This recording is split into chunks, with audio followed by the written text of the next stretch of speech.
The room went quiet the moment my dad's laughter echoed across the table. His voice was loud enough for the other diners at the brunch spot to turn and glance at us, but he didn't care. He never cared. "Your job is worthless," he barked, pointing his fork at me like I was some joke. "Quit already and help your sister instead. At least she's doing something with her life."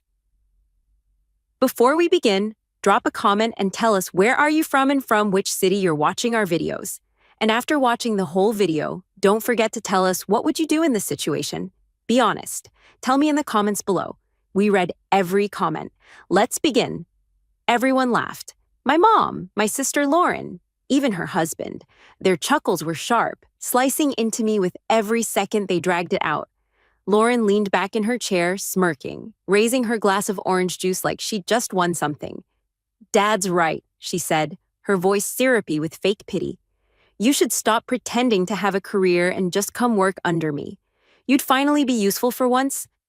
Her husband added, "Hell, with what you earn, I'm surprised you could even afford the gas to get here. Probably not even enough to cover your share of this brunch, right?"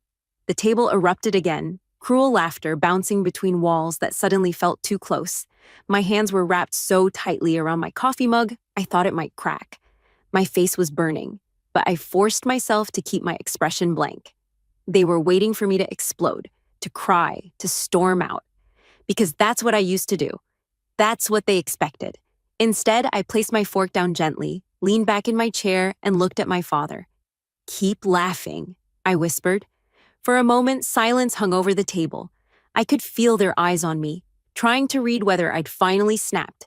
But then, as if nothing had happened, the laughter started again. Louder this time. I didn't argue. I didn't defend myself. I just sat there, letting them believe they'd crushed me. But inside, something snapped into place. A strange, cold calm spread through me, like steel locking into my spine.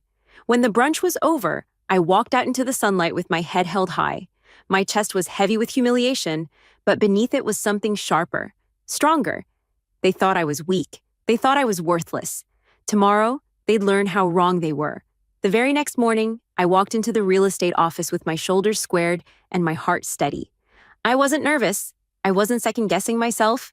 I'd been working for this moment for years, quietly stacking every penny while my family mocked me for not being successful enough. "Ms. Walker," the realtor said, sliding a folder across the desk with a bright smile. "It's done. The apartment is officially yours. Here are the keys." I stared down at them. Shiny, silver, glinting, like freedom in the morning light. My fingers curled around them, and for the first time in years, I felt like I wasn't just surviving. I was winning. By noon, I was standing in my own place, my apartment, 12th floor, hardwood floors that gleamed under the sunlight pouring through the massive windows, a balcony that looked out over the city skyline, a kitchen that smelled faintly of fresh paint and new beginnings. I walked from room to room, my heels clicking against the floor, my chest tight in a way that almost made me cry. But I didn't. I just whispered to myself, "They'll see. Tomorrow, they'll see." Because here's the thing. My family had always laughed at me for not being enough. They never knew about the late nights I spent grinding at work, the way I'd skipped vacations, dinners, even birthdays to save money, the sacrifices I made while they mocked me. They never asked, and I never told them. But now I had something real, something undeniable. That evening, my phone buzzed with a message in the family group chat. "Dinner at our place tomorrow, 7 p.m. Be on time. No, please. No. Would you like to come?" Just another demand. Another reminder that in their minds, I was still beneath them. I didn't answer, but in my head, I thought, perfect. The next night, I walked into their house like I'd done 1,000 times before. Except this time, I wasn't carrying shame on my shoulders. I wasn't shrinking myself to fit into their perfect little world. Lauren was already in the middle of bragging about some new business deal. My mom was hanging on to every word like gospel. My dad leaned back in his chair with his glass of wine, grinning proudly at his golden child. When I walked in, Lauren smirked. "Well, look who decided to join us. How's your little job?" She dragged the word out like it was some disgusting thing she didn't want in her mouth. I didn't answer. I just sat down, calm and steady. The night went on as usual. Lauren talked about herself, my mom bragged, my dad chuckled and nodded along. I didn't say a word. Not until my father turned toward me halfway through dinner. "So, Emily," he said, tilting his glass toward me, "still wasting your time at that job? Or have you finally thought about helping your sister out? You'd actually be useful for once." The table laughed. But this time, I didn't swallow it. I didn't shrink. I leaned forward, folded my hands on the table, and smiled. A smile so calm that it made them pause for just a second. "No, Dad," I said evenly. "Actually, I was busy yesterday." Lauren smirked. "Busy doing what? Copying papers, filing forms?" I let the silence hang for just a moment longer before I said it. "Buying an apartment." The words hit the table like a stone thrown into glass, shards of silence scattered everywhere. My mom blinked. "An apartment?" Lauren scoffed, waving her hand. "What, like a tiny studio with no windows? Don't exaggerate." I reached into my bag, pulled out the folder, and slid it across the table. The gold-embossed letterhead glowed under the chandelier. "Not a studio, a 2-bedroom, downtown, 12th floor." Lauren grabbed the papers, her eyes darting across them. Her face drained of color as she saw the numbers, the signatures, the reality. This isn't possible. How could you afford this?" I leaned back in my chair, my voice razor sharp. "While you were laughing at me, I was working. While you were mocking my paycheck, I was saving. And while you were dismissing me, I was building. I don't need your approval. I don't need your validation. I don't need anything from you anymore." My father's face turned red, his hand shaking around his wine glass. "You think this makes you better than us? Better than your sister?" I tilted my head, smiling in a way that I knew unnerved him. "Number, it just makes me free. And maybe that's what scares you the most." My mother fumbled with her napkin, her voice trembling. "Emily, don't talk like that. We're family." "Family?" I laughed, low and bitter. "Family doesn't humiliate their daughter in public. Family doesn't strip someone of dignity just to make themselves feel bigger. You don't get to claim me as family now that you see I'm not the failure you painted me as." The room was heavy with silence. No one knew what to say. Lauren sat frozen, her husband pale and quiet. My father's pride cracked like glass under weight he couldn't carry. I stood, smoothing my blazer, calm and unshaken. "Dinner was lovely, but I have my own home to go back to now." And just like that, I walked out. I didn't look back. As I stepped into the cool night air, the keys in my hand felt heavier than gold. Behind me, I could still hear the faint echo of silence, the silence of people who finally realized that the girl they mocked, the daughter they laughed at, the sister they tried to crush, had risen above them. And they hated it. But I loved it. For the first time in my life, I wasn't carrying their shame. I was carrying my own power, and I wasn't about to let it go. The morning after I dropped the truth on them, I woke up in my new apartment to the sound of silence. Sunlight streamed through the windows, bouncing across the hardwood floors, and for the first time in years, I didn't feel like I had to rush out the door to prove something. I didn't feel small. I brewed coffee, leaned on the counter, and watched the city come alive from my balcony. Cars honking, people rushing down below, all of them strangers, but in some way freer than my own family, because strangers had never tried to crush me the way they had. My phone buzzed. A message in the family group chat. "Mom. Emily, can we talk? It's important." I stared at it for a while, sipping my coffee, smiling to myself. Important. Funny how things suddenly became important when they weren't the ones holding all the cards. I didn't respond. 10 minutes later, another message. "Lauren, hey sis, maybe we could meet. I could help you manage the apartment. It's a lot to handle on your own. Help me." The same sister who laughed in my face less than 2 days ago wanted to help? I let the message sit unanswered too. By noon, there was a knock at my door. It wasn't gentle. It was sharp, desperate. I opened it to find my mother standing there with a tight smile stretched across her face. "Emily," she said, her tone sweet, rehearsed. "May I come in?" I'd let her in, mostly because I wanted to see how far she'd go. She stepped inside and froze. Her eyes darted around the apartment like she was searching for proof that it was fake. The high ceilings, the balcony, the fresh paint, every detail seemed to stab her. "It's beautiful," she finally whispered. "You sound surprised," I said flatly, crossing my arms. She turned, her smile brittle. "Well, you never told us you were saving for something like this. You never asked for help." Because I knew what the answer would be. Her face flickered, but she pushed forward. Your father? He didn't mean what he said at brunch. He was just joking. I actually laughed at that. A sharp, bitter sound. No, Mom. He meant every word. You all did. And don't bother sugarcoating it now. She flinched, then tried again, clasping her hands like she was praying. Emily, listen. We've made mistakes, sure, but we're family. And family should stick together. Maybe we could have dinner here as a fresh start? Everyone together in your new place. Her words stung because they were laced with hypocrisy. A week ago, the idea of me hosting dinner would have been a joke. Now suddenly she wanted to reconnect. I tilted my head. Number, you want to use my apartment like a trophy, to parade around and pretend you've supported me all along. I won't let you stain these walls with your lies. Her eyes watered. For a second, I almost believed her sadness was real. But then I remembered every time she had sat silent while my father mocked me, every time she'd praised Lauren in the same breath she belittled me. Get out, I said quietly. Her lips trembled, but she didn't argue. She left and the door clicked shut behind her.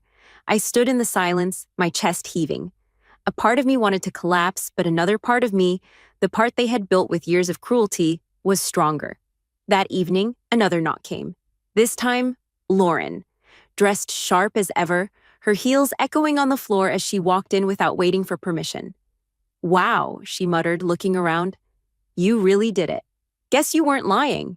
I raised an eyebrow. What do you want? She turned to me, her smile tight. Look, Emily, we've had our differences, but this could be a great opportunity for us. Your apartment's in a prime location. If we work together, your place, my business connections, we could build something amazing. Imagine it. Walker Sisters, unstoppable. The audacity nearly made me laugh. Last week, you told me to quit my job and become your assistant, I said, my voice sharp. And now suddenly I'm your equal? No, Lauren, you don't want a partner. You want control. Her smile cracked and her voice sharpened. Don't be so dramatic. This is a chance for you to finally be someone. Don't throw it away. I stepped closer, my eyes cold. You've spent years treating me like dirt, and now you want me to save your pride. You think I built this just to hand it over to you? Number, not a chance. Her face twisted. You think one apartment makes you better than me? I run a company. I have influence, money, power. Power built on arrogance, I cut in. And if you had real power, you wouldn't be here begging at my door. Her jaw tightened. For the first time, she didn't have a comeback. She just hissed, "You'll regret this," and stormed out. By the third day, I should have expected it. But when I opened the door to find my father standing there, I still felt my stomach twist. Emily, he said, his tone gruff, we need to talk. I let him in, though my chest burned with every step he took across my floor. He looked around, his pride clashing with the reality that this wasn't his space. It was mine. I was hard on you, he admitted, voice stiff, but I was trying to toughen you up. The world isn't kind. I didn't want you to be weak. I laughed, short, bitter. No, Dad. You wanted me to be obedient, small, easier to dismiss. His jaw clenched. You've proved me wrong. Fine. But family should stick together. You've got this place now. You should let us use it. Host dinners, gatherings, make it ours. The rage in my chest nearly choked me. Ours? I stepped closer, my voice razor sharp. You mocked me, belittled me, laughed at me like I was worthless. And now you want to claim what I built? Number, this isn't yours. It never will be. His face reddened, his pride collapsing as he whispered, We need you, Emily. I froze. Those words from him felt like a confession he never wanted to make. But it wasn't about love. It was about control. He didn't need me.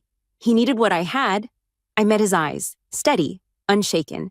Number, you don't need me. You need what I built, and you can't have it. His face twisted with anger, but he had nothing left to say. He stormed out, slamming the door. That night, I sat on my balcony again, the city lights glowing beneath me. My phone buzzed nonstop with missed calls, unread messages, desperate texts from all of them. Be reasonable. Don't throw away your family. Think about us. I set the phone down. I didn't answer. For the first time in my life, they were the ones desperate for me, and I was finally the one holding the power, but I wasn't finished. Not yet. By the fourth day, their desperation had turned into chaos. My phone wouldn't stop buzzing. Missed calls, voicemails, texts that swung between fake sweetness and sharp threats. We're family, Emily. Don't do this. Then, you're being ungrateful. Then, we just want to talk. I ignored every single one. But that evening, as I walked back up to my apartment building, I saw them. My parents, my sister, even her husband. All of them standing in the lobby, waiting like vultures. The moment they saw me, they rushed over. "Emily!" my mom pleaded, grabbing my arm. "Please, can we go upstairs, just to talk privately?" I pulled away. "This isn't your place. You don't get to demand entry."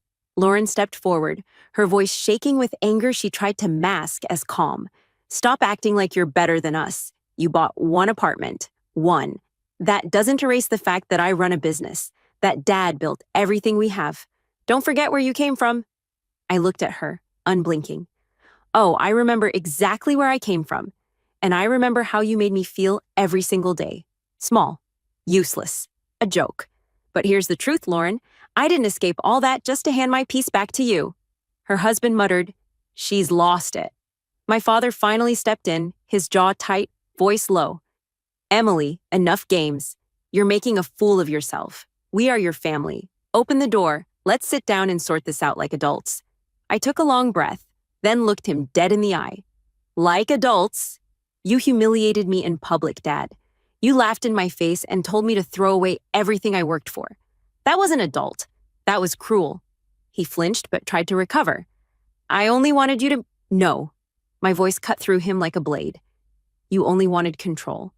And now that I have something you can't touch, you're scared." The lobby went silent, their faces twisted with the same disbelief I'd seen at dinner the night I told them about the apartment. Only now, the disbelief was mixed with something else. Panic. I stepped closer, lowering my voice so only they could hear. "I used to beg for scraps of your approval. Not anymore. I don't need your respect. I don't need your love. And I will never let you step foot inside my home." My mother's lips trembled. Lauren's eyes burned with rage. My father's pride shattered in front of me. And I didn't feel guilty, not one bit. I pressed the elevator button, stepped inside, and turned just before the doors closed. "You told me my job was worthless. You told me I was worthless. But look at you now. You're the ones begging at my door, remember that." The doors slid shut. That night, I sat in my living room, the city lights glowing outside the window. The apartment was quiet, peaceful, mine. For years, I thought my family's approval was the only thing that would ever make me whole. But sitting there, with their words still echoing in my head, I finally understood. I didn't need them. I never did. Their laughter had forged me. Their cruelty had sharpened me. And their rejection had pushed me to build a life they could never take credit for. They thought I would always crawl back. Instead, I rose so high they couldn't reach me. And the best part? They finally knew it.